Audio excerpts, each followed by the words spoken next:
Halo semuanya, balik lagi bareng gue Fian Rafe. Dan seperti biasa ya, di video kali ini gue bakalan lanjutin alur cerita yang sebelumnya pernah gue upload. Dan gak kerasa gue udah sampai ke session 23 dari kelanjutan Battle Through the Heaven ini. Dan tanpa banyak basa-basi lagi, yuk kita langsung check this out aja session ke 23 nya.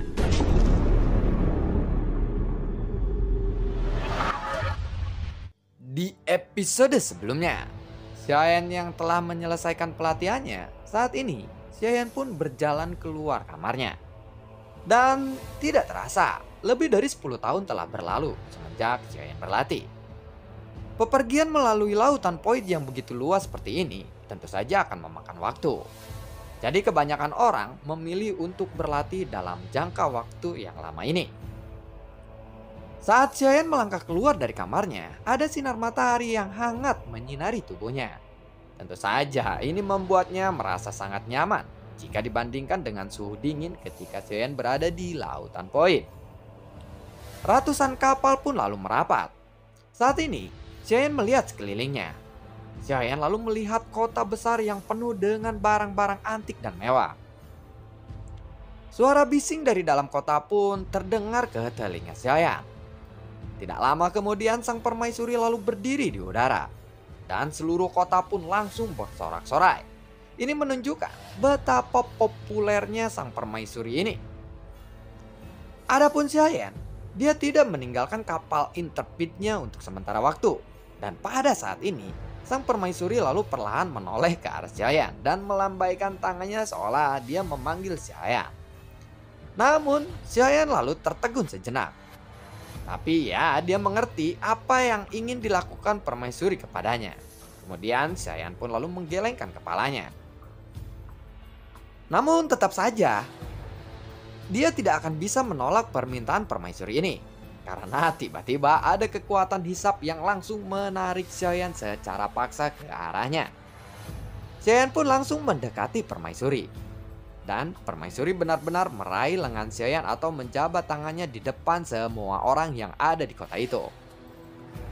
Untuk sesaat, ribuan pasang mata yang dipenuhi dengan niat membunuh yang sangat kuat terpancar ke arah Xiayan. Melihat itu semua, Xiayan pun lalu berkata, "Yang mulia, apakah kamu berencana untuk menjebakku lagi kali ini?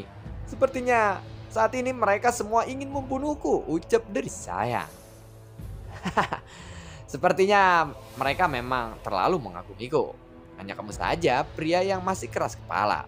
Ini terbukti bahwa banyak sekali orang yang ingin berada di posisimu sekarang. Seharusnya kamu bangga dengan hal itu," ucap dari sang permaisuri sambil menatap ke arah Xiayan. Saat sang permaisuri memegang lengan seorang pria yang tampak asing bagi semua orang yang ada di kota itu, ini adalah pertama kalinya terjadi setelah ribuan tahun lamanya. Mereka seolah-olah merasa cemburu sosial. Karena mungkin untuk mereka sang permaisuri ini hanya pantas dikagumi saja, tidak untuk dimiliki. Dan untuk sementara waktu, semua orang merasa bahwa wanita idaman di hati mereka telah ternodai oleh seseorang yang mungkin terlihat asing bagi mereka. Lalu, niat membunuh terpancar dari segala arah. Dan niat membunuh yang sangat kuat tampaknya membuat udara di sekitarannya menjadi sedikit lebih dingin. "Baiklah, izinkan aku untuk memperkenalkan pria ini kepada kalian semua. Namanya adalah Xiayan," ucap dari sang permaisuri. Xiayan? Sepertinya namanya tidak asing. Tetapi tidak peduli siapapun dia, sekarang aku benar-benar ingin membunuhnya. Dia telah berani-berani merebut yang mulia permaisuri dariku. Meskipun dia terlihat baik, dia tidak layak untuk yang mulia permaisuri. Hatiku juga hancur. Ternyata permaisuri sedang jatuh cinta saat ini, ucap dari semua orang yang ada di kota itu. Pada saat ini, banyak mata yang menunjukkan rasa keputusasaan. Tetapi, jika itu adalah pilihan sang permaisuri sendiri, mereka hanya bisa menerimanya saja dengan lapang dada. Namun, sorot mata mereka kepada Xiayan membuat suasana hati Xiayan pun hancur berkeping-keping. Kemarahan mereka sudah melewati batas pikiran mereka sendiri. Dan mereka bahkan tidak memperhatikan atau mengingat nama Xiayan ini. "Yang mulia permaisuri, Sepertinya aku tidak akan aman jika aku berada di sini. Apakah kamu harus memberitahu namaku kepada mereka seperti itu sebelum aku mati dibunuh oleh mereka? Ucap dari Cheyenne yang melihat keganasan di mata orang-orang yang ada di kota itu. Sepertinya mereka semua terlalu mengagumiku saja sehingga mereka tidak peduli meskipun kamu adalah reinkarnasi dari Junsang, ucap dari sang permaisuri. Kemudian sang permaisuri pun menoleh kepada semua orang yang ada di kota. Semuanya dia adalah reinkarnasi dari Supreme. Jadi secara tidak langsung dia juga adalah suamiku, ucap dari sang permaisuri kepada mereka. Xiaoyan, pantas saja namanya terdengar tidak asing untukku. Jadi dia adalah reinkarnasi Supreme, ucap dari semua orang. Setelah beberapa saat, ada keributan pada orang-orang di dalam kota. Dan masing-masing dari mereka memandang ke arah Xiaoyan dengan sedikit kekaguman. Namun kekaguman dan kebencian ini terlalu tumpang tindih dan membingungkan bagi semuanya. Xiaoyan memang reinkarnasi dari Supreme. Tetapi Xiaoyan telah merampok hati wanita pujaan mereka semua kali ini. Dan untuk sesaat, perasaan semua orang menjadi sangatlah rumit. Tentu saja, itu karena mereka kehilangan sosok wanita yang mereka kagumi.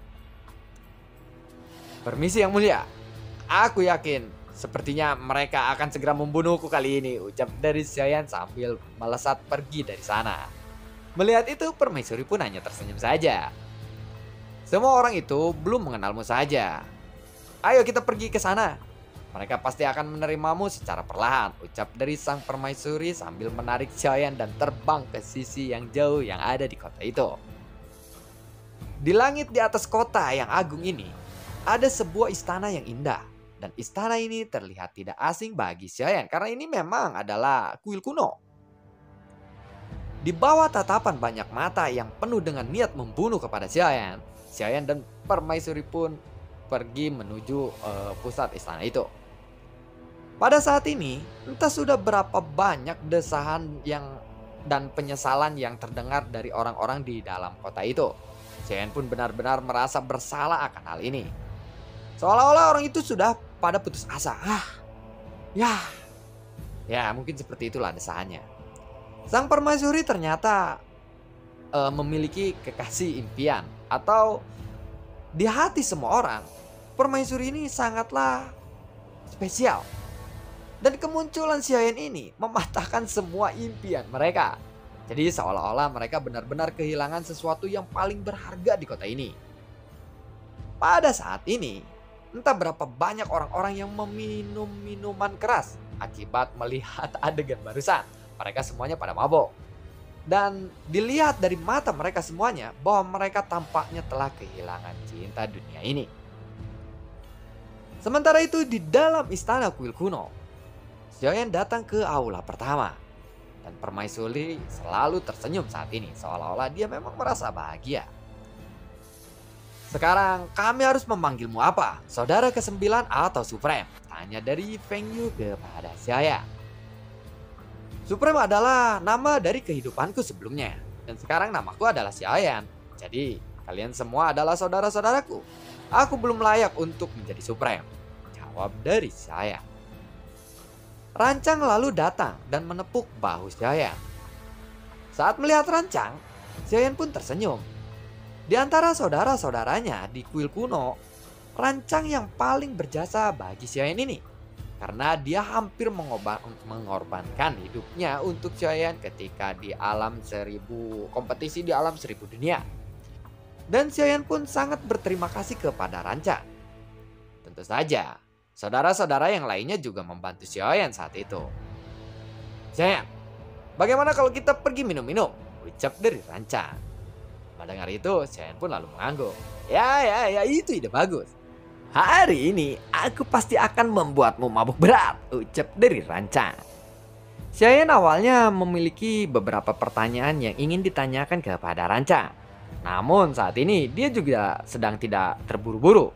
Jadi Xiaoyan akan menikmati momen ini terlebih dahulu bersama mereka. Baiklah, aku pasti akan menemani saudara-saudara sekalian semuanya. Kita mabuk-mabuk bersama, ucap dari Xiaoyan. Sebenarnya sang permaisuri ingin menghentikan Xiaoyan ini, namun kemudian dia pun mengurungkan niatnya. Xiaoyan dan yang lainnya pun pergi dari sana. Saudara kesembilan, begini, cepat ceritakan kepadaku semua yang telah kamu alami di perjalananmu sebelumnya, ucap dari Rancang. Tentu itu tidak masalah. Secara alami, aku harus berterima kasih dulu kepada saudara-saudara sekalian. Perjalananku sebelumnya begitu sulit. Tetapi berkat dukungan dari saudara-saudara semuanya, harta yang kalian berikan itu kepadaku, itu sangatlah berguna. Tetapi sepertinya memang itu sedikit kurang sih, ucap dari saya. Ekspresi dari beberapa saudaranya yang ada di kuil kuno pun berubah ketika mendengar kata-kata itu dari saya. Apalagi Ken Yun dan juga Liu. Sepertinya kalian semua telah menyimpan harta baru untukku kali ini. Terima kasih banyak. Sepertinya kalian akan memberikan itu kepadaku ya, ucap dari saya. Mendengar ini Liu tanpa sadar langsung menyembunyikan cincin penyimpanannya dan menatap ke arah Xiaoyan dengan sedikit ketakutan. Dia takut akan Xiaoyan ini akan ngerampok dia lagi.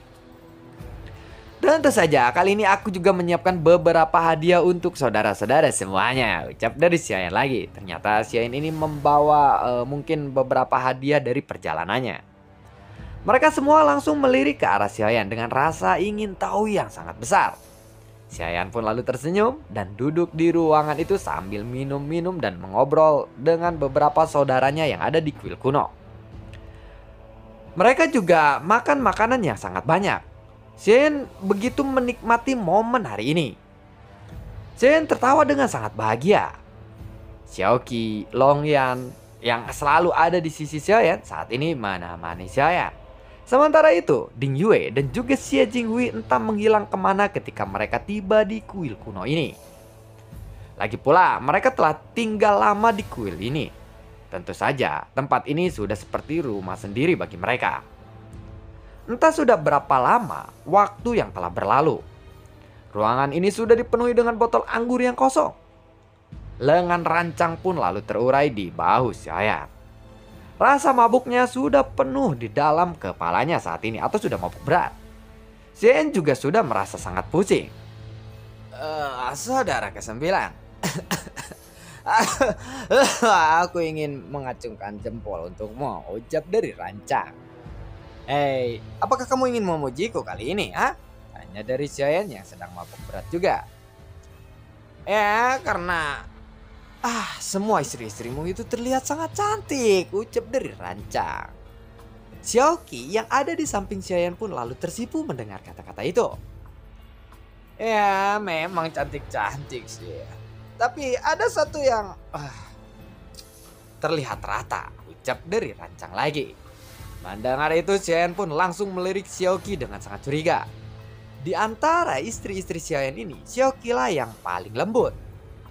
Dia lembut dan santai, dan hampir tidak pernah ada emosi yang buruk dari dirinya. Dan dia tidak pernah kehilangan kesabarannya kepada Xiaoyan ini. Dia benar-benar wanita yang sangat lembut dan impian setiap pria. Kemudian Xiaoyan melihat sedikit ke arah bawah, dan pipi Xiaoqi pun langsung memerah. Memang benar ada sesuatu yang rata di sana, ucap dari Xiaoyan. Xiaoqi pun lalu menundukkan kepalanya dengan malu. Dan ada juga yang sebenarnya terlupakan satu. Ada yang sangatlah galak. Terakhir kali aku bertemu dengannya, dia memukulku dan menendangku keluar dari haraman. Jika kamu tidak percaya, tanyakan saja kepada Yi Fengyu. Dia melihatnya dengan matanya sendiri, ucap dari Rancang. Mendengar kata-kata itu, baik Xiaoyan dan juga Xiaoqi lalu terkejut. Benarkah itu? Xiaoqi terkejut karena saat ini yang ada di kuil kuno adalah istri Xiaoyan, yaitu Xiaoqi. Kakak Rancang, apakah kamu benar-benar mabuk? Istriku memiliki kepribadian yang lembut dan tidak pernah melakukan hal yang seperti itu, ucap dari Xiaoyan. Yang aku maksud itu bukanlah istri yang ada di depanmu itu. Karena itu adalah istrimu yang lain. Dia datang ke sini sebelum kamu datang dan Xiaoqi datang ke sini, ucap dari Rancang. Hah? Memangnya siapa? Kali ini benar-benar momen Xiaoyan lupa akan Cailin ya. Apakah kamu tidak tahu? Wah, parah, ucap dari rancang.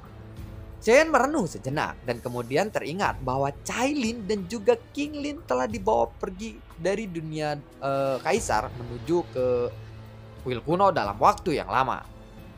Kenapa kamu tidak mengatakannya lebih awal? Kalau begitu, aku harus segera mencarinya. Maafkan aku, ucap dari Xiaoyan sambil bergegas keluar dari ruangan itu. Kemudian, Xiaoyan segera pergi ke aula utama tempat permaisuri berada untuk menanyakan tentang adanya Cailin dan juga King Lin. Dia bertanya, lalu di mana dia tinggal? Aku sebelumnya ingin memberitahumu, tetapi kamu sedang terburu-buru waktu itu, ucap dari sang permaisuri dengan tenang. Lalu sekarang di mana mereka? Tanya dari Xiaoyan. Kemudian permaisuri menunjuk ke satu arah. Xiaoyan segera pergi ke sana tanpa mengucapkan sepatah kata pun. Setelah mendekat, Xiaoyan secara alami langsung bisa mengidentifikasi melalui aura yang terpancar. Buar! Saat Xiaoyan ingin masuk ke dalam pintu itu, tiba-tiba pintu itu ditendang dari dalam oleh seseorang. Sehingga Xiaoyan pun terpental ke halaman. Karena saking kuatnya tendangan itu ya, Xiaoyan terpental bersama pintu-pintunya. Hei, kenapa kamu menjadi marah seperti ini? Tanya dari Xiaoyan. Meskipun ditendang hingga jatuh tersungkur, Xiaoyan tidak marah. Dan dia malah tersenyum bahagia kali ini. Kemudian, Xiaoyan melangkah maju lagi. Katakan berapa banyak wanita yang telah kamu nikahi lagi sekarang? Tanya dari Cailin. Menikah? Aku kan sudah berjanji kepadamu bahwa aku tidak akan pernah menikah lagi. Kamu pasti sudah salah paham kali ini, ucap dari Xiaoyan. Apakah kamu pikir aku ini buta dan tuli? Lalu apa yang kamu lakukan kemarin bersama sang permaisuri? Tanya dari Cailin. Ini hanya kesalahpahaman. Kamu mungkin tidak percaya dengan apa yang aku katakan. Tetapi dia benar-benar menggodaku. Aku tidak bersalah. Dan dia mengatakan hal itu pada seluruh penduduk yang ada di kota ini. Atas inisiatifnya sendiri. Aku kan Xiaoyan, bukan Supreme, ucap dari Xiaoyan.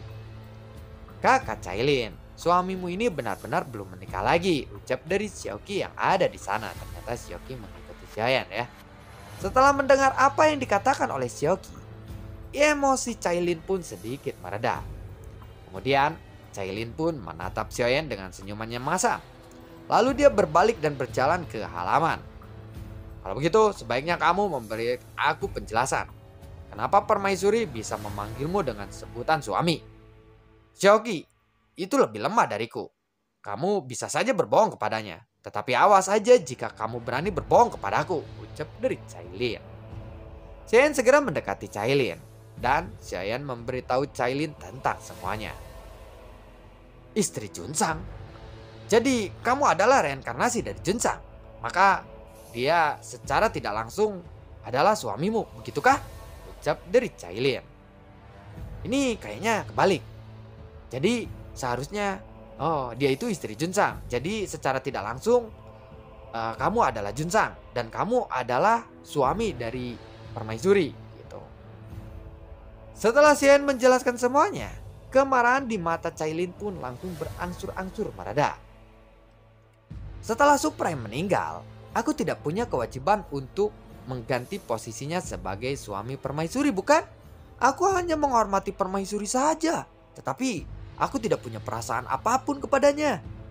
Sepertinya yang kamu katakan tadi kepadaku itu semuanya adalah tidak benar, ucap dari saya. Pak! Pada saat ini, pintu rumah tiba-tiba terbuka. Dan Xiaoyan melihat sosok yang cantik langsung melemparkan tubuhnya atau langsung memeluk Xiaoyan ini. Tuan muda Xiaoyan, ucap dari King Lin. Hah? King Lin? Ucap dari Xiaoyan.